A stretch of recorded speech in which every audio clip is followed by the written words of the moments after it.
नमस्ते दोस्तों, स्वागत है आपका परीक्षा स्टडी 24 यूट्यूब चैनल पर। दोस्तों, यदि आप चैनल पर नए हैं तो चैनल को सब्सक्राइब कर लें और घंटी वाले बटन को भी दबा लें। आपकी परीक्षा 15 अप्रैल के बाद होगी, तो यदि छात्र जो भी अभी तक तैयारी करने में लापरवाही कर रहे हैं तो वो अपनी तैयारी स्टार्ट कर दें, क्योंकि किसी भी परीक्षा को पास करने के लिए कम से कम 1 महीना तो पढ़ना ही पड़ेगा। और यदि जिन छात्रों ने अभी तक तैयारी स्टार्ट नहीं की है तो हमने पॉइंट टू पॉइंट पढ़ाया है। आप 1 महीने में 8 सब्जेक्ट कंप्लीट कर सकते हैं। हमने 10 या 12 वीडियो में प्रत्येक सब्जेक्ट को ख़त्म करने की कोशिश की है। इसकी भी आपकी 9 वीडियो आएंगी लगभग। एक वीडियो बना चुके हैं, यह दूसरी वीडियो है। और हमारी कोशिश यह रहती है कि सिलेबस कंप्लीट कराया जाए और जो आपके पेपर में प्रश्न आए हैं, जो पुराने पेपर हैं उनमें प्रश्न आए हैं, उनको देखते हुए हम सिलेबस कंप्लीट कराते हैं। और हम पॉइंट टू पॉइंट पढ़ाते हैं, इसलिए कम वीडियो बनती हैं और आपके प्रत्येक टॉपिक से प्रश्न पूछे जाते हैं। जो स्टार्टिंग के सामाजिक के जो टॉपिक हैं उनसे प्रश्न बहुत पूछे जाते हैं। तो जो सामाजिक के आगे के जो टॉपिक हैं इतिहास के, तो उनसे प्रश्न कम से कम 7-8 नंबर के पूछे जाते हैं। तो आप उनको सही से समझें। पहले हम क्या करते हैं कि उनको कुछ सरल तरीके से शब्दों का अर्थ समझाते हैं, फिर डिटेल में समझाते हैं। देखते हैं दोस्तों, आज डीएलएड प्रथम सेमेस्टर का विषय सामाजिक की ये द्वितीय वीडियो है, दूसरी वीडियो। तो आप वीडियो को अंत तक देखें। इसमें हम आपको जो नदी घाटी सभ्यता है यह कंप्लीट कराएंगे। वीडियो बड़ी हो सकती है, लेकिन आप स्टार्टिंग से अंत तक देखेंगे तो आपको यह टॉपिक सरल लगने लगेगा, क्योंकि हमने अपने हाथ से स्वयं नोट्स बनाए हैं। देखते हैं दोस्तों, नदी घाटी सभ्यता। जो नदी घाटी सभ्यता है यह आपके सिलेबस में टॉपिक है। तो जब नदी घाटी सभ्यता पढ़ेंगे तो इसमें भारत की सभ्यता और विदेश की सभ्यता होंगी। तो इसमें दो दो सभ्यताएं हैं, एक तो विदेश की प्राचीन सभ्यता, एक भारत की प्राचीन सभ्यता। ये क्या है, नदी घाटी सभ्यता के अंतर्गत पढ़ रहे हैं हम। तो विदेश की कौन सी है, मेसोपोटामिया की सभ्यता, मिस्र की सभ्यता, चीन की सभ्यता। और भारत की कौन सी है, सिंधु घाटी सभ्यता, सिंधु घाटी की सभ्यता। तो इस प्रकार एक प्रश्न तो यहाँ से यही बनता है कि ऑप्शन में दे दिया जाएगा कि विदेश की सभ्यता इनमें से कौन सी नहीं है, और ये चारों दे दिए जाए, 3 ये 1 दे यह। तो इसमें विदेश की कौन सी नहीं है, यानी जो भारत की, ये तो भारत की है। तो इस प्रकार आपसे प्रश्न पूछा जा सकता है। तो हमारी कोशिश यह रहती है एग्जामिनर किस प्रकार से आपके पेपर में प्रश्न पूछता है वो भी आपको अवगत कराते चलें। और इनका जो काल भी पूछा जाता है, समय कहाँ से कहाँ तक, कितने के बीच में इन सभ्यताओं का कार्यकाल रहा है, तो ये भी आप देख लें। तो मेसोपोटामिया की सभ्यता है 5000 ईसा पूर्व से 2000 ईसा पूर्व, और मिस्र की सभ्यता भी 5000 ईसा पूर्व से 2000 ईसा पूर्व की है। और जो चीन की सभ्यता है वह लगभग 2500 2500 ईसा पूर्व। और आपकी जो सिंधु घाटी सभ्यता है, सिंधु घाटी सभ्यता यह है लगभग 2500 ईसा पूर्व से 1520 ईसा पूर्व। तो ये आपकी सरकारी जो बुक होती हैं, एनसीईआरटी बुक, उसमें दिया था। तो कुछ बुकों में 2500 से 1750 भी है। तो अगर आपको लिखना है तो आप ये लिखें, और विकल्प में अगर दिया है तो लगभग में दिया होगा, तो आप देख सकते हैं। देखते हैं दोस्तों, अब इन्हें डिटेल में पढ़ते हैं। यहाँ पर क्या है, मेसोपोटामिया की सभ्यता यानी विदेश की सभ्यता है। कौन कौन सी विदेश की, मेसोपोटामिया मिस्र और चीन की। और सिंधु घाटी सभ्यता यह भारत की है। तो ये आप समझ गए यहाँ से, क्योंकि आप किसी भी विषय को पढ़ रहे हैं तो पहले उसका ग्राफ बना लें कि पढ़ना क्या है आपको। देखते हैं दोस्तों, मेसोपोटामिया की सभ्यता। तो इसका कार्यकाल आपको पता है, कालखंड 5000 ईसा पूर्व से 2000 ईसा पूर्व तक। अब देखते हैं मेसोपोटामिया। जो मेसोपोटामिया है वह दो शब्दों से मिलकर बना है। किससे? मेसो और पोटामिया। मेसो का अर्थ क्या है? मध्य या बीच कह सकते हैं, और पोटामिया का अर्थ है नदी। देखते हैं दोस्तों, जो मेसोपोटामिया है वह यूनानी भाषा का शब्द है। यह आपके पेपर में पूछा भी गया है कि जो मेसोपोटामिया है वह किस भाषा का शब्द है, तो यह यूनानी भाषा का शब्द है। मेसोपोटामिया की सभ्यता का जन्म दजला फरात नदी घाटी, जो दजला फरात नदी घाटी में हुआ है। ये प्रश्न भी आपके पेपर में पूछा गया है कि मेसोपोटामिया की सभ्यता का जन्म किस नदी घाटी में हुआ है, तो आप लिख सकते हैं दजला और फरात नदी घाटी में हुआ है। नेक्स्ट देखते हैं, मेसोपोटामिया इराक देश से संबंधित है। मेसोपोटामिया इराक देश से संबंधित है। इसके यानी मेसोपोटामिया के इसके देवता का निवास स्थान जिगुरत।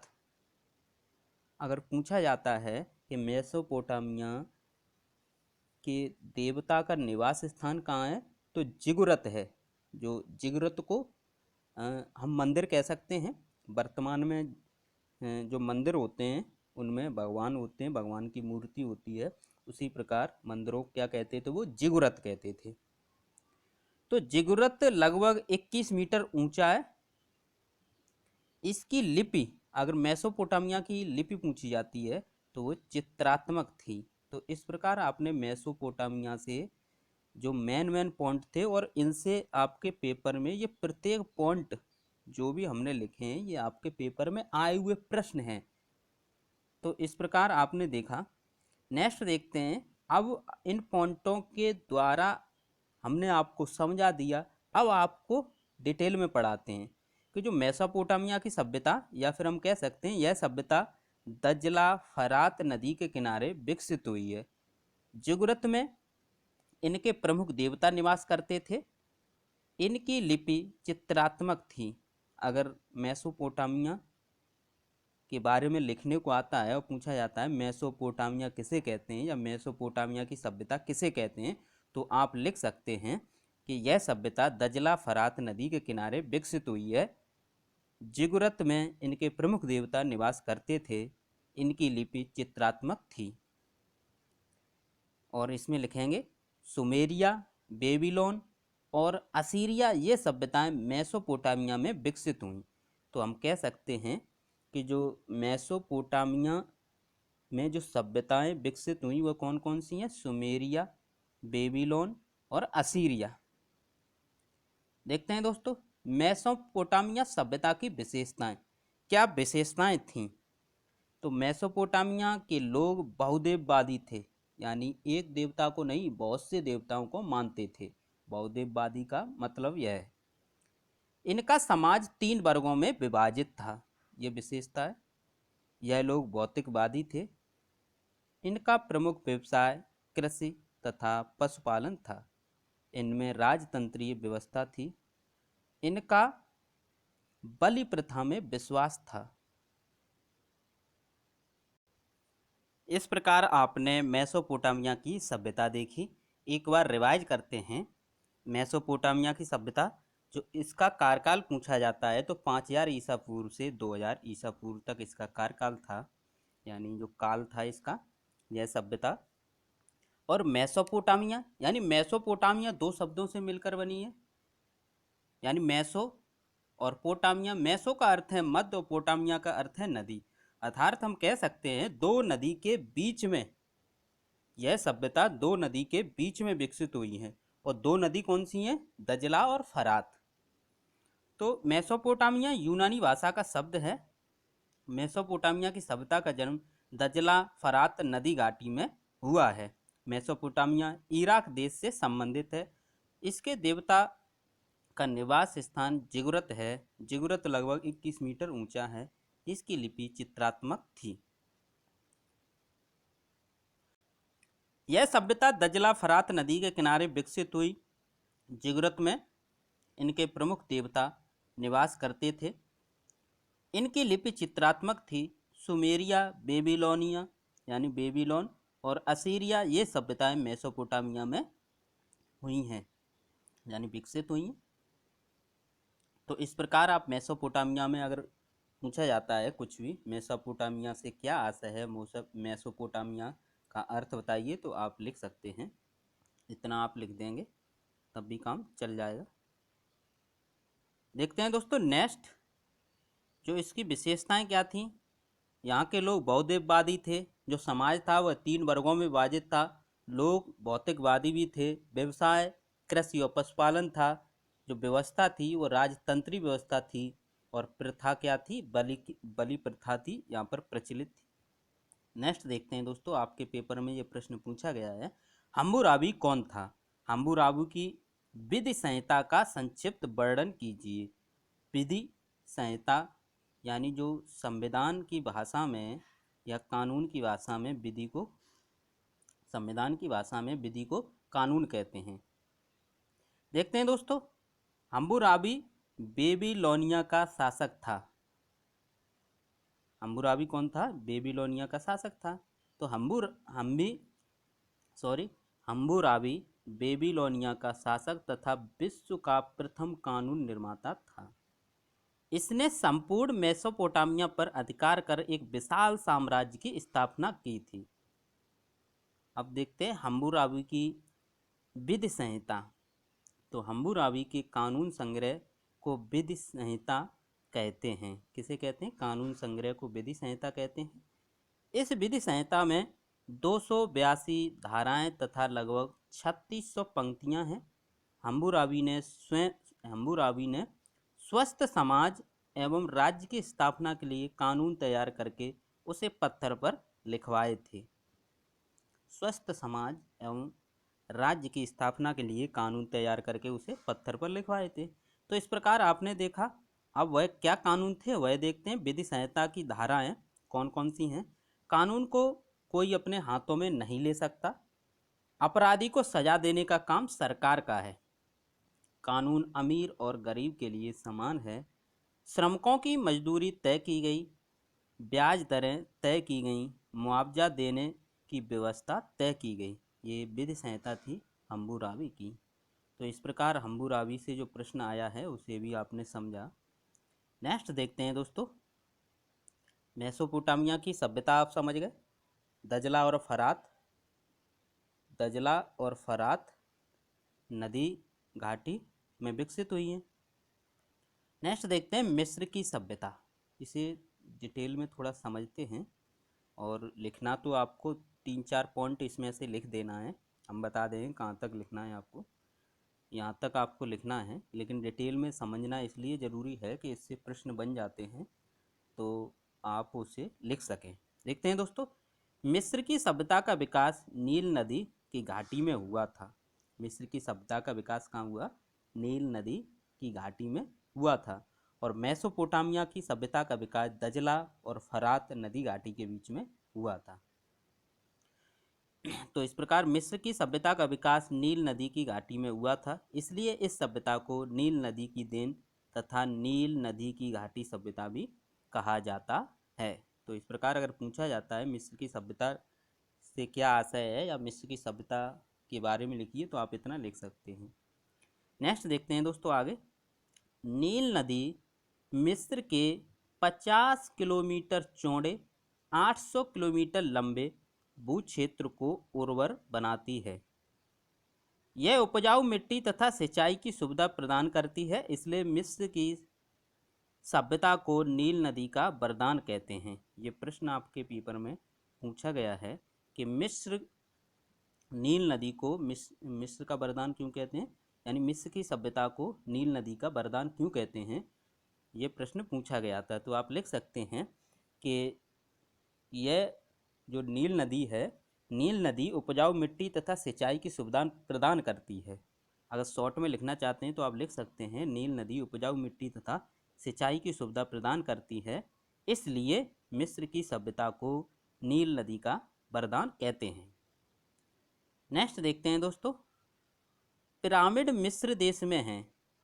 ये प्रश्न पूछा गया था आपका कि पिरामिड किस देश में हैं, तो आप लिख सकते हैं पिरामिड मिस्र देश में है। ये प्रश्न आपके पेपर में पूछा गया है। पिरामिड मिस्र देश में है। पिरामिड मिस्र के राजाओं के मकबरे हैं। पिरामिड क्या है? मिस्र के राजाओं के मकबरे हैं। इनमें शवों के साथ साथ प्रयोग में आने वाली इनकी बहुमूल्य वस्तुओं को भी रखा जाता था। इन पिरामिडों की दीवारों पर कई प्रकार के सुंदर चित्र हैं। इनसे मिस्र की सभ्यता से संबंधित कई प्रकार की जानकारी प्राप्त होती हैं। तो इस प्रकार एक प्रश्न यहाँ से पूछा गया था कि पिरामिड किस देश में हैं? तो पिरामिड मिस्र देश में हैं। और यहाँ से आपका ये प्रश्न पूछा गया था कि नील नदी को, जो नील नदी यानी मिस्र की सभ्यता को नील नदी का वरदान कहते हैं। जो नील नदी मिस्र की सभ्यता में क्यों वरदान है, यह पूछा गया था। तो आप यहाँ से लिख सकते हैं। और एक प्रश्न यहाँ से था कि मिस्र की सभ्यता किसे कहते हैं। यहाँ से मिस्र की सभ्यता किसे कहते हैं, यहाँ तक लिखेंगे। तो इस प्रकार हम यह भी बता रहे हैं कि आपके पेपर में किस प्रकार से प्रश्न पूछे जाते हैं और आपको किस प्रकार से लिखना है। नेक्स्ट देखते हैं मिस्र की सभ्यता की विशेषताएं। क्या विशेषताएं थी? हमने लगभग सभी सभ्यताओं के जो कॉमन पॉइंट हैं उनको लिखा है, जिससे आपको याद करने में कोई दिक्कत न हो। देखते हैं दोस्तों, मिस्र के लोग बहुदेववादी थे। समाज 3 वर्गों में विभाजित था। इसमें राजतंत्री व्यवस्था थी। मिस्र के लोग भौतिकवादी थे। इनका मुख्य व्यवसाय कृषि था। नेक्स्ट देखते हैं मिस्र की सभ्यता की देन। क्या देन थी? तो धूप घड़ी तथा सौर पंचांग का निर्माण, यह मिस्र की सभ्यता की देन है। दशमलव प्रणाली, वर्णमाला, कलम आदि का आविष्कार किया। मम्मी का निर्माण रसायन विज्ञान की महत्वपूर्ण देन है। शिल्पकला तथा मूर्तिकला में योगदान। तो इस प्रकार आपने देखा कि मिस्र की सभ्यता ने क्या क्या दिया है, यानी मिस्र की सभ्यता की देन क्या है ये। नेक्स्ट देखते हैं दोस्तों, जब पिरामिड की बात हो रही है तो आपके पेपर में ये प्रश्न पूछा गया है, गीजा का पिरामिड। गीजा का पिरामिड, इस पिरामिड का निर्माण लगभग 2650 ईसा पूर्व में सम्राट सियोफ द्वारा कराया गया था। यह पिरामिड 13 एकड़ जमीन पर फैला हुआ है। इसमें 2.5 टन वजन के लगभग 23 लाख पत्थर लगे हैं। इसकी लंबाई 755 फीट और ऊंचाई 80 फीट है। इस पिरामिड को बनाने में 20 वर्षों का समय लगा, जिसमें लगभग 1 लाख मजदूर काम करते थे। तो इस प्रकार ये गीजा के पिरामिड के बारे में है। ये पूछा गया प्रश्न है आपके पेपर में। और ये भी प्रश्न पूछा गया है, स्फिंक्स की मूर्ति। स्फिंक्स की मूर्ति का सिर, जो सिर है वो मनुष्य का, वह शेष शरीर शेर का है। पत्थर को काटकर बनाई गई यह मूर्ति लगभग 13 फीट 8 इंच की है। तो इस प्रकार आपके जितने भी मिस्र की सभ्यता से प्रश्न आए हैं या आने की संभावना है, वो सभी कवर किए गए हैं। नेक्स्ट देखते हैं दोस्तों, चीन की सभ्यता। चीन की सभ्यता, यह सभ्यता वांगो नदी के किनारे विकसित हुई है। किस नदी के? वांगो। यानी अभी तक आप तीसरी सभ्यता पढ़ रहे हैं। पहली थी मेसोपोटामिया की, यह दजला तथा फरात नदी के बीच में विकसित हुई है या किनारे विकसित हुई है। और दूसरी थी आपकी मिस्र की सभ्यता, यह नील नदी घाटी में विकसित हुई है। और तीसरी आपकी चीन की सभ्यता, यह वांगो नदी के किनारे विकसित हुई है। सॉटन के कपड़े तथा बांस पर लिखना सबसे पहले चीन में शुरू किया। चीन ने शुरू किया। कागज का आविष्कार सर्वप्रथम चीन में हुआ। कागज का आविष्कार सर्वप्रथम कहाँ हुआ? चीन में हुआ। मुद्रण कला के आविष्कारक चीन के लोग थे। तो ये प्रश्न पूछा गया था, मुद्रण कला के आविष्कारक कौन थे? चीन के लोग या चीनी लोग? आपके विकल्प में था चीनी लोग। चीन के लोग कांस्य के बने बर्तनों में भोजन करते थे। तो इस प्रकार आपने चीन की सभ्यता देखी। और यह सभ्यता वांगो नदी के किनारे विकसित हुई। सॉटन के कपड़े तथा बांस पर लिखना सबसे पहले चीन ने शुरू किया। कागज का आविष्कार मुद्रण कला का आविष्कार ये चीन ने किया। चीन के लोग कांसे के बर्तन थे उनमें भोजन करते थे। तो इस प्रकार आपने चीन की सभ्यता के बारे में समझा। नेक्स्ट देखते हैं, ये प्रश्न आपके पेपर में पूछा गया था। चीन की नदी को चीन का शोक क्यों कहते हैं? और आपके मिस्र सभ्यता में पूछा गया था, नील नदी को मिस्र की सभ्यता का वरदान क्यों कहते हैं? तो यहाँ पर शोक, वहाँ पर वरदान।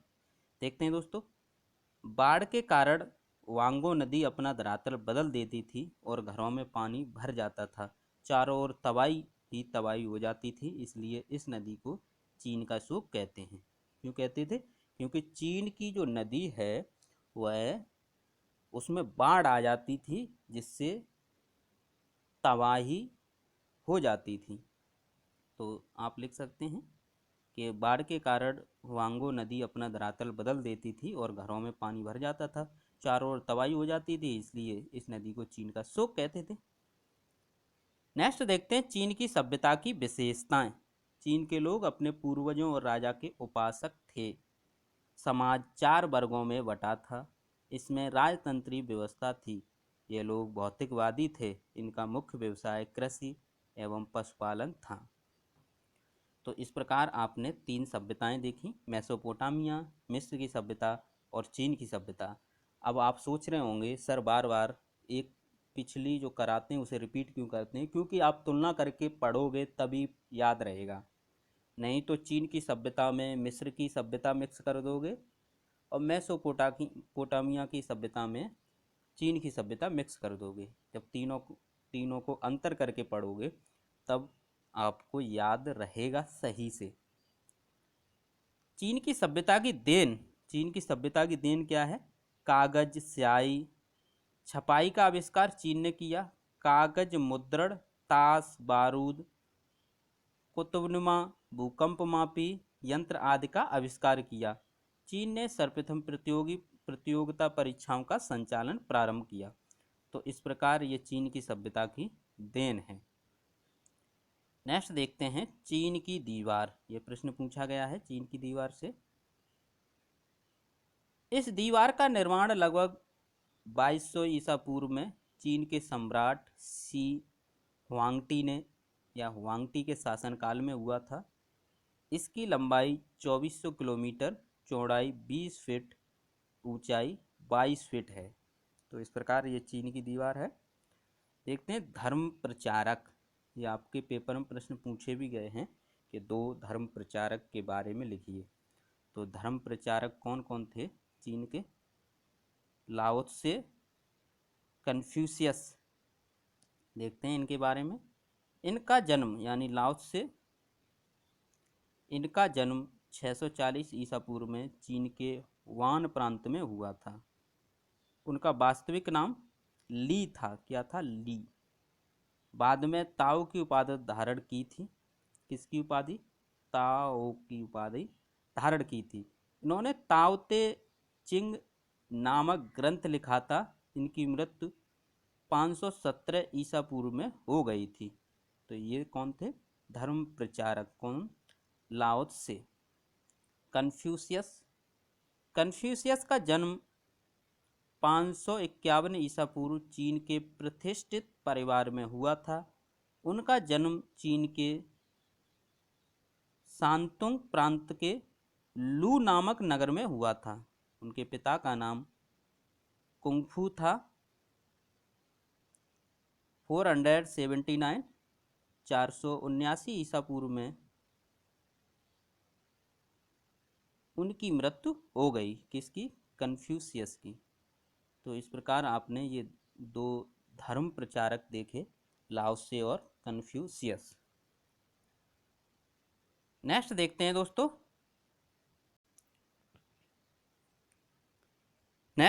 दोस्तों, सिंधु घाटी की सभ्यता। सिंधु घाटी की सभ्यता के अवशेष सिंधु नदी घाटी से मिलते हैं, इसलिए इसे सिंधु घाटी की सभ्यता कहते हैं। यानी सिंधु घाटी सभ्यता के अवशेष सिंधु नदी घाटी से मिलते हैं, इसलिए इसे सिंधु घाटी सभ्यता कहते हैं। इसे हड़प्पा सभ्यता, नगरी सभ्यता, भारतीय सभ्यता तथा सैंधव सभ्यता के नाम से भी जाना जाता है। तो हड़प्पा सभ्यता और सिंधु घाटी सभ्यता एक ही है। नेक्स्ट देखते हैं दोस्तों, हड़प्पा नामक स्थल से इस सभ्यता के अवशेष सबसे पहले मिले। हड़प्पा नामक स्थल से इस सभ्यता के अवशेष सबसे पहले मिले, इसलिए इसे हड़प्पा सभ्यता कहते हैं। अब कुछ डिटेल में पढ़ लेते हैं, इनसे आपके पेपर में प्रश्न पूछे गए हैं कि सन 1921 में जॉन मार्शल की अध्यक्षता में दयाराम साहनी पुरातत्वविद ने पंजाब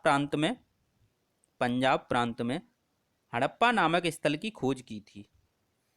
तो हड़प्पा नामक स्थल की खोज, प्रांत का नाम पूछा गया है आपके पेपर में, तो क्या है? पंजाब प्रांत। पंजाब प्रांत में हड़प्पा नामक स्थल की खोज की थी। हड़प्पा नामक स्थल मांटगोमरी जिले तथा रावी नदी के तट पर स्थित है। यह वर्तमान में पाकिस्तान में है। इस स्थल के अवशेषों के अध्ययन से पुरातत्वविदों को ज्ञात हुआ कि यह एक नगरीय सभ्यता के अवशेष हैं। तो जो आपकी हड़प्पा सभ्यता है या सिंधु घाटी सभ्यता, यह नगरीय सभ्यता है। सिंधु प्रांत में एक और गांव मिला जिसको लोग मोहनजोदड़ो कहते थे। मोहनजोदड़ो का मतलब है मृतकों का टीला। तो ये भी आपके पेपर में प्रश्न पूछा गया है कि मोहनजोदड़ो का मतलब क्या है? मृतकों का टीला। यहाँ से भी नगरीय सभ्यता के अवशेष मिले हैं। अब देखते हैं दोस्तों, इनमें से कुछ प्रश्न पूछे गए हैं कि सिंधु घाटी सभ्यता के कुछ क्षेत्र जो वर्तमान में पाकिस्तान में हैं और कुछ क्षेत्र भारत में हैं। तो आपको पता होना चाहिए, जो हड़प्पा है वह वर्तमान में पाकिस्तान में है। मोहनजोदड़ो है वो वर्तमान में पाकिस्तान में है। कालीबंगा, तो यह प्रश्न भी आपके पेपर में पूछा गया है, कालीबंगा कहाँ है? राजस्थान में। लोथल गुजरात में, रोपड़ पंजाब में और दायमाबाद महाराष्ट्र में। अगर नदी पूछी जाती तो आप लिख सकते हैं हड़प्पा जो है वो पाकिस्तान में है और नदी किस नदी किनारे है? किस नदी के पास? रावी नदी। मोहनजोदड़ो सिंधु नदी। कालीबंगा गंगर नदी। लोथल भोगवा नदी और रोपड़ सतलज नदी। तो इस प्रकार आपके पेपर में जो प्रश्न पूछा गया था वो कालीबंगा से पूछा गया था और पूछा गया था यह कहाँ है? कालीबंगा जो स्थान है वह कहाँ है? राजस्थान में। नेक्स्ट देखते हैं, जो आपके पेपर में प्रश्न किस प्रकार पूछे गए हैं कि हड़प्पा संस्कृति के आर्थिक एवं धार्मिक जीवन का वर्णन कीजिए। और एक प्रश्न पूछा गया था सिंधु घाटी सभ्यता की आर्थिक, धार्मिक तथा नगरीय व्यवस्था के विषय में 3-3 पंक्तियाँ लिखिए। तो हमने आपको बताया था हड़प्पा सभ्यता और सिंधु सभ्यता दोनों एक ही हैं।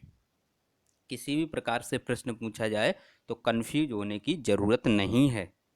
अब समझते हैं, यहाँ पर अगर हड़प्पा सभ्यता लिखा है या हड़प्पा संस्कृत लिखा है तो आप हेडिंग में हड़प्पा संस्कृत का आर्थिक जीवन लिखेंगे। अगर आपके पेपर में लिखा है सिंधु घाटी सभ्यता की आर्थिक व्यवस्था तो आप सिंधु घाटी सभ्यता की आर्थिक व्यवस्था लिखेंगे।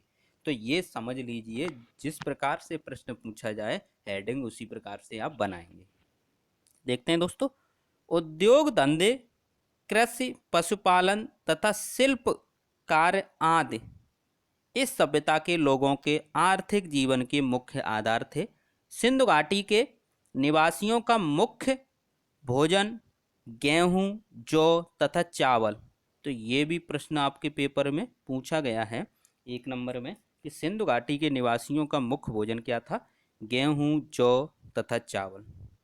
तो इस प्रकार आपने सिंधु घाटी सभ्यता की आर्थिक व्यवस्था के बारे में लिखा। नेक्स्ट देखते हैं सिंधु घाटी सभ्यता की धार्मिक व्यवस्था या फिर हड़प्पा संस्कृति की धार्मिक जिस प्रकार से आपके पेपर में प्रश्न पूछा जाए उस प्रकार से आप हेडिंग डाल लें। विद्वानों के अनुसार मातृशक्ति की उपासना पशुपति यानी शिव के रूप में यानी पशुपति के रूप में देव पूजा, वृक्ष पूजा, पशु पूजा, जल पूजा आदि करते थे। तो ये था धार्मिक व्यवस्था।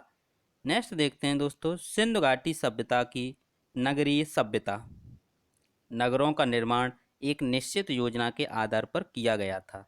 सड़कें चौड़ी थीं तथा वह छोटे छोटे यानी छोटी छोटी सड़कों एवं गलियों से जुड़ती थी। सड़कों के किनारे पक्की नालियां बनी थीं। तो इस प्रकार जो प्रश्न पूछा गया था तो आपने यह कंप्लीट कर लिया, आर्थिक व्यवस्था, धार्मिक व्यवस्था और नगरीय व्यवस्था सिंधु घाटी सभ्यता की। नेक्स्ट देखते हैं सिंधु घाटी सभ्यता के शहरों की विशेषताएं। ये प्रश्न पूछा गया है। तो सड़कें कैसी थीं? चौड़ी थीं। छोटी छोटी सड़कों एवं गलियों से बड़ी सड़क जुड़ती थी। सड़कों के किनारे पक्की नालियां थीं। सड़कें पूर्व से पश्चिम की ओर तथा उत्तर से दक्षिण की ओर जाती थीं। तो इस प्रकार ये सिंधु घाटी सभ्यता के शहरों की विशेषताएं कि जो शहर बने थे वो किस प्रकार से थे। नेक्स्ट देखते हैं दोस्तों, कुछ महत्वपूर्ण पॉइंट हैं ये आपके पेपर में सभी पूछे हुए प्रश्न हैं। देखते हैं दोस्तों, हड़प्पा सभ्यता के स्थल मोहनजोदड़ो से कांस्य नर्तकी की मूर्ति प्राप्त हुई थी। किसकी मूर्ति प्राप्त हुई थी? कांस्य नर्तकी यानी कांसे की बनी हुई थी, वह नर्तकी की मूर्ति थी। नेक्स्ट देखते हैं, हड़प्पा नामक स्थल पंजाब प्रांत से संबंधित है। हमने आपको बताया था, ये प्रश्न पूछा गया है। हड़प्पा सभ्यता से संबंधित स्थल कालीबंगा राजस्थान में स्थित है। नेक्स्ट देखते हैं, मोहनजोदड़ो की सबसे बड़ी इमारत कौन सी है? स्नानागार है। हड़प्पा सभ्यता में मोहनजोदड़ो से प्राप्त नर्तकी की मूर्ति कांसे की थी। हड़प्पा सभ्यता के प्रमुख देवी देवताओं के नाम, जो प्रमुख देवी देवता कौन थे? शिव और मातृ देवी, वृक्ष और पशु, ये उनके क्या थे? देवी देवता थे और इनकी वह पूजा करते थे। यानी शिव की पूजा, मातृशक्ति की उपासना, वृक्ष की पूजा और पशु की पूजा। सैंधवकालीन मौर्य सिंधु सभ्यता तथा इस सभ्यता के लोगों के देवी देवता के बारे में जानकारी देती हैं। जो सैंधवकालीन मौर्य हैं वो सिंधु सभ्यता तथा इस सभ्यता के लोगों के देवी देवता के बारे में जानकारी देती हैं। हड़प्पा के निवासी कांस्य युग में थे। पैगोडा एक प्रकार का बौद्ध मंदिर है। ये प्रश्न भी आपके पेपर में, ये प्रश्न 9 प्रश्न जो हमने बताए ये पूछे गए हैं। नेक्स्ट देखते हैं, सिंधु घाटी सभ्यता की विशेषता। सिंधु घाटी सभ्यता की क्या विशेषता है? सिंधु घाटी सभ्यता के लोग बहुदेववादी थे। समाज 4 वर्गों में विभाजित था। इनका मुख्य व्यवसाय कृषि था। यह नगरीय सभ्यता थी। इसमें लोकतंत्रात्मक शासन व्यवस्था थी। तो इस प्रकार आपने सिंधु घाटी सभ्यता की विशेषताएं देखी। एक बार रिवाइज करते हैं। हमारी कोशिश यह रहती है कि आप वीडियो देखते ही देखते आपको याद हो जाए। देखते हैं दोस्तों, फास्ट रिवीजन करते हैं पॉइंट पॉइंट से, जहाँ से पॉइंट टू पॉइंट करते हैं जो आपके पेपर में पूछे भी गए हैं या जो आप किस प्रकार लिख सकते हैं। तो नदी घाटी सभ्यता है, तो इस सभ्यता को हमने 2 भागों में विभाजित किया है। एक तो विदेश की सभ्यता है और एक भारत की सभ्यता। विदेश की सभ्यताएं 3 हैं, मेसोपोटामिया की सभ्यता, मिस्र की सभ्यता, चीन की सभ्यता। मेसोपोटामिया और मिस्र की सभ्यता का कार्यकाल समान है, 5000 ईसा पूर्व से 2000 ईसा पूर्व, और चीन की सभ्यता लगभग 2500 ईसा पूर्व। और भारत की जो सभ्यता है वह कौन सी है? सिंधु घाटी सभ्यता, जिसे हड़प्पा सभ्यता भी कहते हैं। और इसका जो कार्यकाल है यानी काल विभाजन हम कह सकते हैं 2500 ईसा पूर्व से 1520 ईसा पूर्व है। मेसोपोटामिया दो शब्दों से मिलकर बना है, मेसो प्लस पोटामिया। मेसो का अर्थ होता है बीच में और पोटामिया का अर्थ होता है नदी, यानी दजला तथा फरात दो नदी के बीच की सभ्यता को हम मेसोपोटामिया की सभ्यता कहते हैं, या यह सभ्यता दजला व फरात नदी घाटी में विकसित हुई है। मेसोपोटामिया यूनानी भाषा का शब्द है। मेसोपोटामिया की सभ्यता का जन्म दजला फरात नदी घाटी में हुआ है। मेसोपोटामिया इराक देश से संबंधित है। इसके देवता का निवास स्थान जिगुरत है। जिगुरत लगभग 21 मीटर ऊंचा है। इसकी लिपि चित्रात्मक थी। यह सभ्यता दजला फरात नदी के किनारे विकसित हुई। जिगुरत में इनके प्रमुख देवता निवास करते थे। इनकी लिपि चित्रात्मक थी। सुमेरिया, बेबीलोन और असीरिया, ये सभ्यताएं मेसोपोटामिया में विकसित हुई। अब देखते हैं मेसोपोटामिया सभ्यता की विशेषताएं। लगभग सभी सभ्यताओं की विशेषताएं लगभग हमने सभी के समान पॉइंट लिखे हैं। एक दो पॉइंट चेंज होंगे, बाद बाकी आप देख लें, सभी के समान होंगे। तो मेसोपोटामिया के लोग बहुदेववादी थे। इनका समाज 3 वर्गों में विभाजित था। यह लोग भौतिकवादी थे। इनका मुख्य व्यवसाय कृषि एवं पशुपालन था। इनमें राजतंत्री व्यवस्था थी। इनका बलि प्रथा में विश्वास था। जो हम्बुराबी था, वह कौन था? हम्बुराबी बेबीलोनिया का शासक था और विश्व का प्रथम कानून निर्माता था। तो इस प्रकार आपने देखा। और इसने जो विधि संहिता की धाराएं बताई हैं, वह कौन कौन सी बताई हैं? कानून को कोई अपने हाथों में नहीं ले सकता। अपराधी को सजा देने का जो कार्य है वह सरकार का है। कानून अमीर और गरीब के लिए समान है। श्रमिकों की मजदूरी तय की गई, ब्याज दरें तय की गई, मुआवजा देने की व्यवस्था तय की गई। नेक्स्ट देखते हैं मिस्र की सभ्यता। मिस्र की सभ्यता का विकास नील नदी की घाटी में हुआ था, इसलिए इस सभ्यता को नील नदी की देन तथा नील नदी घाटी की सभ्यता कहा जाता है। अब इसमें देखते हैं जो आपकी मिस्र की सभ्यता है, जो मिस्र की सभ्यता को नील नदी का वरदान या नील नदी को मिस्र की सभ्यता का वरदान क्यों कहते हैं, वो प्रश्न आपके में पूछा जाता है। तो आप लिख सकते हैं कि नील नदी उपजाऊ मिट्टी तथा सिंचाई की सुविधा प्रदान करती है, इसलिए मिस्र की सभ्यता को नील नदी का वरदान कहते हैं, या नील नदी को मिस्र की सभ्यता का वरदान कहते हैं। पिरामिड से प्रश्न पूछा गया है। पिरामिड मिस्र देश में है और पिरामिड मिस्र के राजाओं के मकबरे हैं। इसमें शवों के साथ साथ उनके प्रयोग में आने वाली बहुमूल्य वस्तुओं को भी रखा जाता था। और मिस्र की सभ्यता की विशेषताएं क्या है? मिस्र के लोग बहुदेववादी थे। समाज 3 वर्गों में विभाजित था। इसमें राजतंत्री व्यवस्था थी। मिस्र के लोग भौतिकवादी थे। इनका मुख्य व्यवसाय कृषि था। मिस्र की सभ्यता की देन क्या है? धूप घड़ी, सौर पंचांग, इसका निर्माण किसने किया? मिस्र के लोगों ने किया। दशमलव प्रणाली, वर्णमाला, कलम आदि का आविष्कार किया मिस्र के लोगों ने।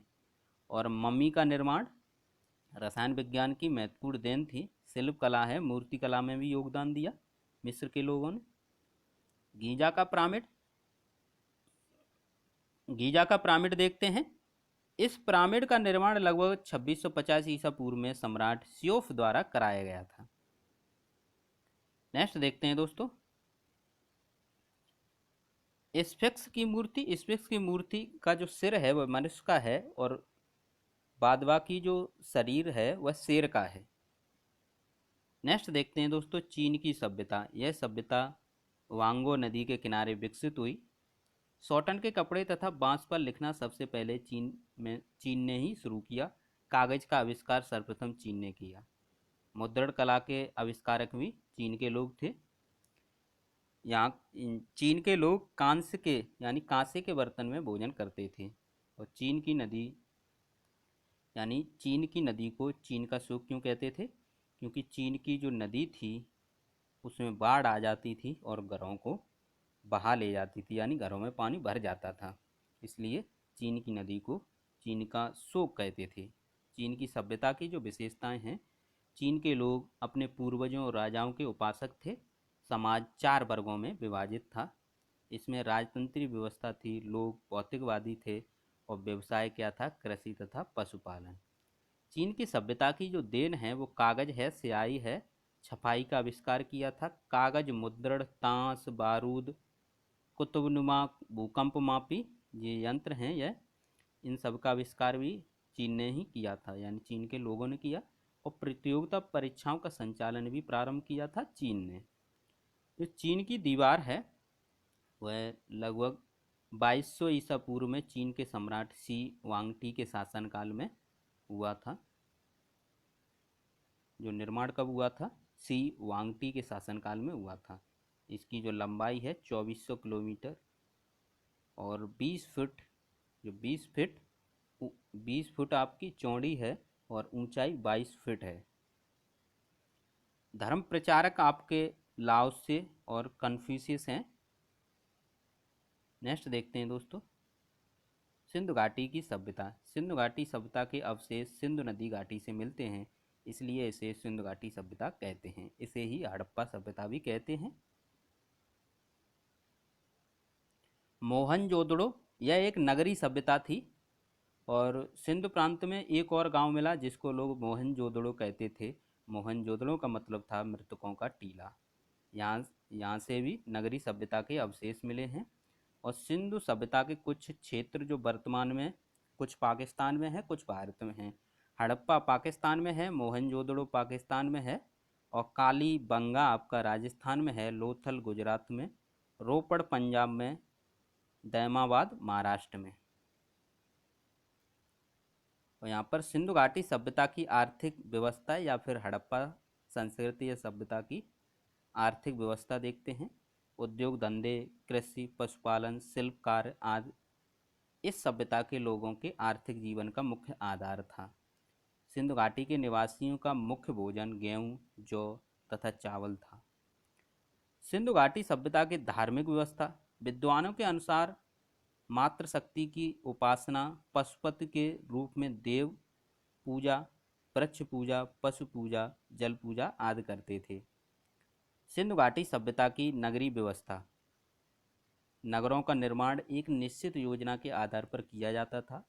सड़कें चौड़ी थीं तथा वह छोटी छोटी सड़कों एवं गलियों से जुड़ी थीं। सड़कों के किनारे पक्की नालियां बनी थीं। सिंधु घाटी सभ्यता के शहरों की विशेषताएं क्या थी? जो शहर बने थे उनकी क्या विशेषताएं थीं? सड़कें चौड़ी थीं, छोटी छोटी सड़कें एवं गलियां से बड़ी सड़क जुड़ी थी। सड़कों के किनारे पक्की नालियां थीं। सड़कें पूर्व से पश्चिम की ओर तथा उत्तर से दक्षिण की ओर जाती थीं। कुछ पॉइंट हैं आपके जो पेपर में आपके पूछे गए हैं। हड़प्पा सभ्यता के स्थल मोहनजोदड़ो से कांस्य नर्तकी की मूर्ति प्राप्त हुई। हड़प्पा नामक स्थान है या स्थल है वो पंजाब प्रांत से संबंधित है। हड़प्पा सभ्यता से संबंधित स्थल जो कालीबंगा है वह राजस्थान में स्थित है। मोहनजोदड़ो से सबसे बड़ी इमारत स्नानागार मिली है। जो मोहनजोदड़ो की सबसे बड़ी इमारत कौन है? स्नानागार। हड़प्पा सभ्यता में मोहनजोदड़ो से प्राप्त नर्तकी की मूर्ति कांसे की थी। हड़प्पा सभ्यता के प्रमुख देवी देवता शिव हैं, मातृ देवी है, वृक्ष है और पशु हैं। सैंधवकालीन मौर्य सिंधु सभ्यता तथा इस सभ्यता के लोगों के देवी देवता के बारे में जानकारी देती हैं। हड़प्पा के निवासी कांस्य युग में थे। पैगोडा एक बौद्ध मंदिर है। सिंधु सभ्यता की विशेषताएं। सिंधु सभ्यता के लोग बहुदेववादी थे। समाज 4 वर्गों में विभाजित था। इनका मुख्य व्यवसाय कृषि था। यह नगरी सभ्यता थी। इसमें लोकतांत्रिक शासन व्यवस्था थी। तो इस प्रकार आपने नदी घाटी सभ्यता को एकदम सरल तरीके से एक दूसरे में तुलना करते हुए समझा। वीडियो को लाइक कीजिए और शेयर कीजिए। 6 विषय हम कंप्लीट करा चुके हैं और 2 विषय आपके 10-12 दिन में हम कंप्लीट करा देंगे। तो इस प्रकार मार्च में आपका कंप्लीट सिलेबस हो जाएगा और पुराने पेपर भी हम हल कराते जा रहे हैं, क्योंकि अच्छे नंबर लाने के 2 ही तरीके हैं। सिलेबस को पॉइंट टू पॉइंट पढ़िए और पुराने जितने भी पेपर हुए हैं उन्हें हल कीजिए। उससे यह होगा कि एग्ज़ाम में किस प्रकार से प्रश्न पूछे जाते हैं उन्हें आप किस प्रकार से अपनी उत्तर पुस्तिका में लिखेंगे, यह भी हम जब पेपर हल कराते हैं तब बताते हैं। थैंक यू दोस्तों।